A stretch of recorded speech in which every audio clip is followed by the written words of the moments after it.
கருவில இருந்தே ஒவ்வொரு ஆண் குழந்தைக்கும் பெண் குழந்தைக்கும் பெண்களோட புரிதல்னா என்னன்னு, ஆணுக்கு பெண்ணை பற்றியும் பெண்ணுக்கு ஆணை பற்றியும் சொல்லித்தாங்க. ஒவ்வொரு பெற்றோர்களும் டீச்சராகவே மாறுங்க, பாடம் எடுங்க. அன்பு என்ன, கருணை என்ன, இரக்கம்னா என்னன்ட்டு ஒவ்வொரு பெற்றோர்களும் வந்து தன்னோட குழந்தைங்களுக்கு சொல்லித்தர வேண்டியது ஒவ்வொரு பெற்றோர்களோட கடமை. ரெண்டாவது வந்து தற்கொலை பண்ணுறதுக்கு ஒரு மிகப்பெரிய காரணம் அகங்காரம். ஒரு ஒரு குழந்தை வந்து ஃபஸ்ட் ரேங்க் எடுக்குது, இன்னொரு குழந்தை ஒரு சில குழந்தை நல்லாவே படிக்காது. ஆனால் இந்த நல்லா படிக்கிற அந்த குழந்தைங்கள பாருங்களேன், திடீர்னு எதனா ஒன்றுத்தில் ஃபெயில் ஆகிடுச்சுன்னா அது ஒரு மிகப்பெரிய வருத்தமாகவும் அது மிகப்பெரிய ஒரு அவமானமாகவும் எடுத்துங்க.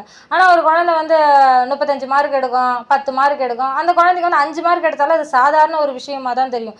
பெற்றோர்களும் வந்து இந்த ரேங்க் கார்டை வச்சு பிரிக்காதீங்க, ப்ரெஷர் பண்ணாதீங்க குழந்தைங்கள. எல்லா குழந்தைங்களும் நல்லா படிச்சிட மாட்டாங்க. எல்லா குழந்தைங்களுக்கும் வருது. ஒரு குழந்தை ஆடும், ஒரு குழந்தை பாடும், ஒரு குழந்தை நல்லா பேசும், ஒரு குழந்தை வந்து ஒவ்வொருத்தருக்கும் ஒவ்வொரு தனித்திறமை இருக்கு இல்லையா? சச்சின் தெண்டுல்கர் பந்து அடிச்சாரா படிச்சாரான்னு கேட்டால் 10th ஃபெயில் ஆனார், அவர் பந்தை தான் நடித்தார். அதே மாதிரி சிவாஜி கணேசன் நடித்தாரா படித்தாரான்னு கேட்டால் நடித்தார். ஒவ்வொருத்தரும் வந்து தனித்திறமையில தான் வந்து தனியாக தெரிஞ்சிருக்காங்களே கண்டி. இப்போ வந்து நல்லா படித்த குழந்தை கூட அந்த ஒரு நாள் மட்டும்தான் தெரியுது. பப்ளிக் எக்ஸாமில் ஃபஸ்ட் மார்க் எடுத்த குழந்தை அந்த ஒரு நாள் நியூஸில் மட்டும்தான் தெரியுது. +2ல் ஃபஸ்ட் மார்க் எடுத்த குழந்தை அந்த ஒரு நாள் மட்டும்தான் தெரியுது.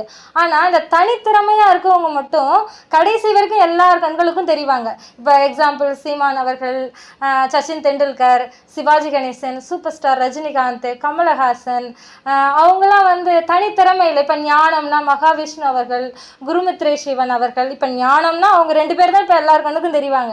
என்னை பொறுத்தளவுக்கு இவங்க 2 பேர் சொல்லித்தர பாடம் மட்டும்தான் எல்லா ஸ்கூல்லையும் சொல்லித்தரேன். என்னோட மிகப்பெரிய ஆசை இது, பேராசைன்னு கூட வச்சுக்கலாம். ஏன்னா இந்த பாடங்களை வந்து குழந்தைங்களுக்கு முக்கியத்துவமாக சொல்லித்தரும் பொழுது குழந்தைங்களோட உள்தன்மை மாறும், நேர்மறையான எண்ணம் வரும், கெட்ட எண்ணம் வராது, எதிர்மறையான எண்ணெல்லாம் நம்மளை விட்டு விலக ஆரம்பிக்கும்.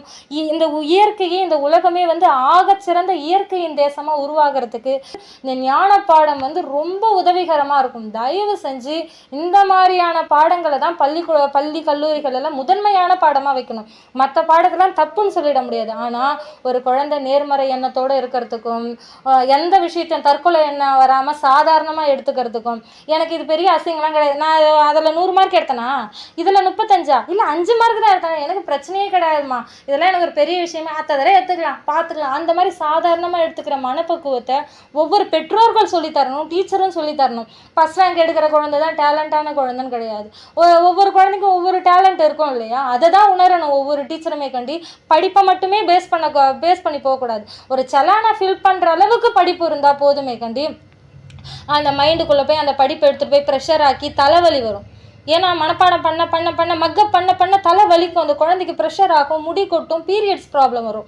இவ்வளோ ப்ராப்ளமும் நம்ம அறிவில் தூக்கிட்டு போய் வச்சோன்னா இவ்வளோ ப்ராப்ளம் கொடுக்கும். உணர்வில் சாதாரணமாக உன்னோட தனித்திறமை என்னம்மா, உனக்கு என்ன பிடிக்குமா, உனக்கு என்ன வருமா, அதை சொல்லுமா. படிப்புன்றது வந்து ஒரு எழுதுறதுக்கும், ஒரு பேங்க் போனால் ஒரு ஃபார்ம் ஃபில்அப் பண்ணுறதுக்கும் மட்டும் அத்தியாவசிய தேவைக்கு படிப்பு தேவை. எங்கன்னா ஒரு வெளிநாட்டுக்கு போனோன்னா ஒரு ஆங்கில மொழி நம்மளுக்கு ஏதோ ஒன்றுக்காக அங்கே மொழி தெரியாமல் முழிக்கக்கூடாது இல்லையா? அதனால் அந்த மொழி நமக்கு தேவையை கண்டி. மற்றபடி வந்து தனித்திறமை தான் முக்கியமே கண்டி. ஒவ்வொரு குழந்தையோட டேலண்ட் என்னன்னு கண்டுபிடிக்கிறதுக்குன்னே ஒரு டீச்சரை வைக்கணும். ஏன்னா அந்த குழந்தையோட ஆக்டிவிட்டீஸை கவனிக்கணும். அந்த மாதிரி கவனித்து இந்த குழந்தைக்கு ஒரு வேளை மேபி இது பிடிக்குமோ அந்த குழந்தைகிட்ட கேட்கணும். எது மேலே ஆர்வம் கேட்கணும். அந்த குழந்தைங்களுக்கு படிப்புன்னு சொல்லி குழந்தையோட முடியை கொட்டி பீரியட்ஸ் ப்ராப்ளம் வர வச்சு வெடிகாலில் எழுந்து ப்ரெஷர் பண்ணி பெற்றோர்கள்லாம் அந்த மாதிரி பண்ணுறது என்னை பொறுத்தளவுக்கு தவறு. சுதந்திரமான குழந்தைங்க, அந்த பிஞ்சு குழந்தைங்களுக்கு என்ன தெரியும்? சுதந்திரமாக வளரணும், சுதந்திரமாக ஆடணும். 6 வயசுக்கு மேலே தான் ஸ்கூலே போகணும். அதுக்குள்ளே வந்து படிப்புன்னு திணிச்சு அந்த குழந்தைய கஷ்டப்படுத்தக்கூடாது, ப்ரெஷர் ஏற்றக்கூடாது. அதுங்களுக்கு மக்கப் பண்ணுறதே பிடிக்கல தெரியுமா? மனப்பாடம் பண்ணி ஒப்பிக்கிறது எந்த குழந்தைக்கு பிடிக்கும்? விளையாட விடுங்க, பாட விடுங்க, ஆட விடுங்க, சுதந்திரமாக பேச விடுங்க, நேர்மறையான எண்ணத்தை கற்றுக் கொடுங்க. அதுதானே ஆகச்சிறந்த பாடம். மொழி, தமிழ் மொழின்னா என்ன, உணர்வுன்னா என்ன, இரக்கம்னா என்ன, அன்புன்னா என்ன பெற்றோர்கள் சொல்லித்தராங்க. இதுதான் ஆகச்சிறந்த பாடம்.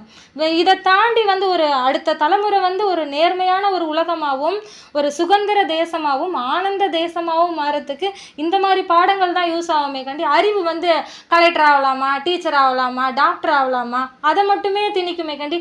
இன்னும் சம்பாதிக்கலாம், 1 லட்சம் ஐடியில் போனால் 1 லட்சம் சம்பாதிக்கலாமா, இதையும் தாண்டி உணர்வில் நம்ம பதிவு வைக்கும் போது அதுக்கு பிடிச்ச வேலையை ஆனந்தமாக செய்யும். அந்த சிஸ்டமில் உட்காந்து கண்ணு வலிச்சு தலை வலிச்சு அந்த மாதிரி வேலைலாம் செய்யாது. ஸோ இந்த மாதிரி பாடங்களில் தான் ஸ்கூலில் சொல்லி தரணும்.